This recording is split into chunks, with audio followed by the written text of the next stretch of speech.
Hi, I'm Bobby Shire. I'm a spin coach. I coach at the Gardens Ice House in Laurel, Maryland, and we're going to go through the way I teach spins, and I have two wonderful demonstrators. This is Sarah Yasenka and Allison Timlin. I teach spins in 5 steps. Every spin that ever happens has 5 steps, and they're all the same.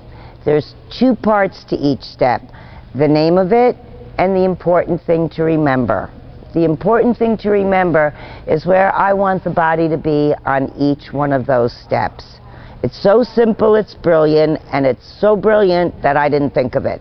My friend Tommy Litz broke jumps and spins down into 5 steps, and I think it's such a great way to teach and a great way to learn that I adopted them.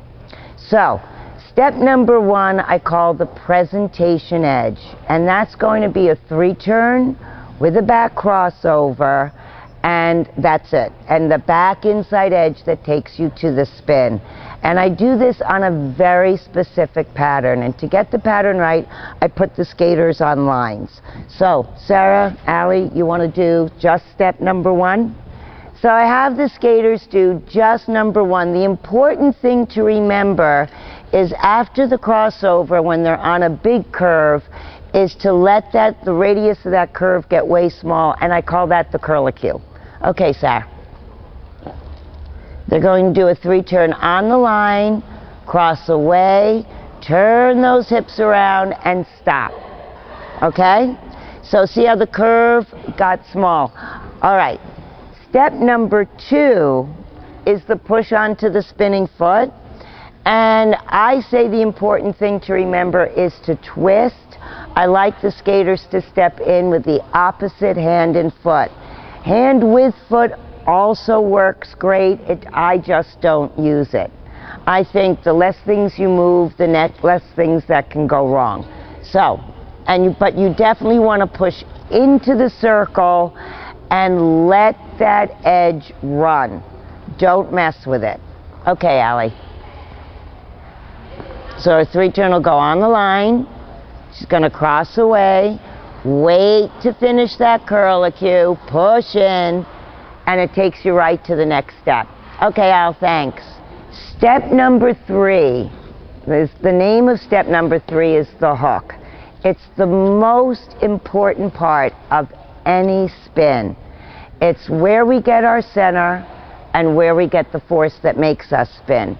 But if 1 and 2 are weak, number 3 is going to be weak.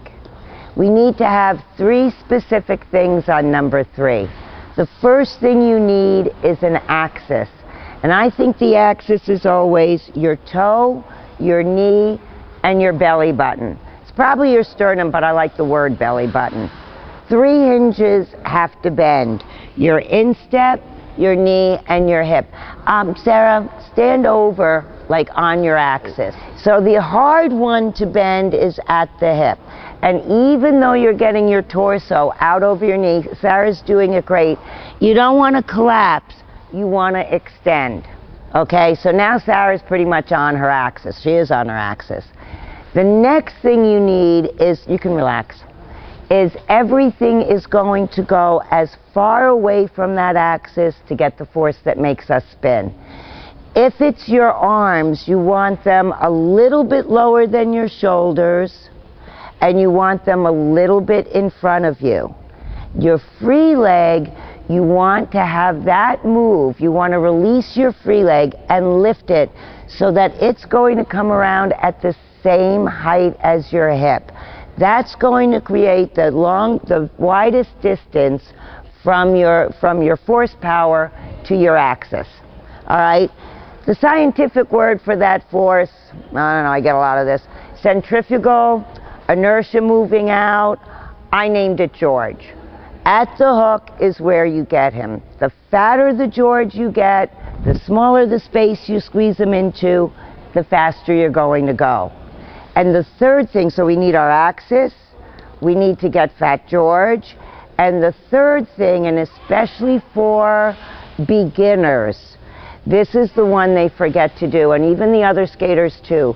You want to stay down in your knee and open for 1 full turn. always let George settle down before you squeeze him in. Okay? Girls, Allie, you're going to do 1, 2, and 3. Just do the step 3 challenge. See how long you can spin with everything out. Make sure you stay down on the first turn.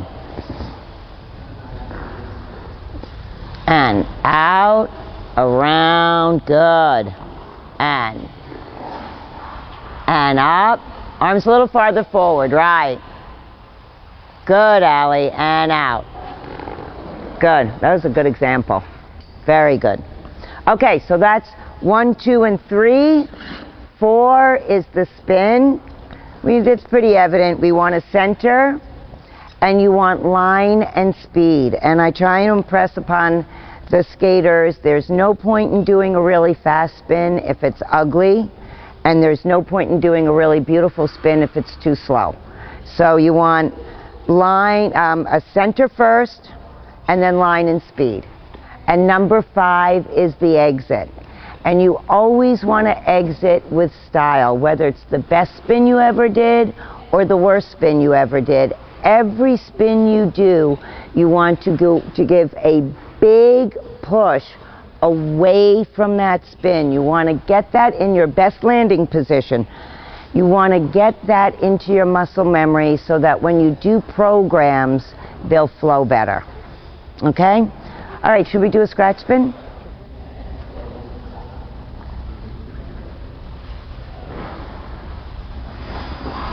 Okay, and now reach for that 3 turn. Pull up, up. Oh, you didn't flex your foot. Turn your foot out, shoulders. Better. You can play music if you have to. Oh, okay. Thanks.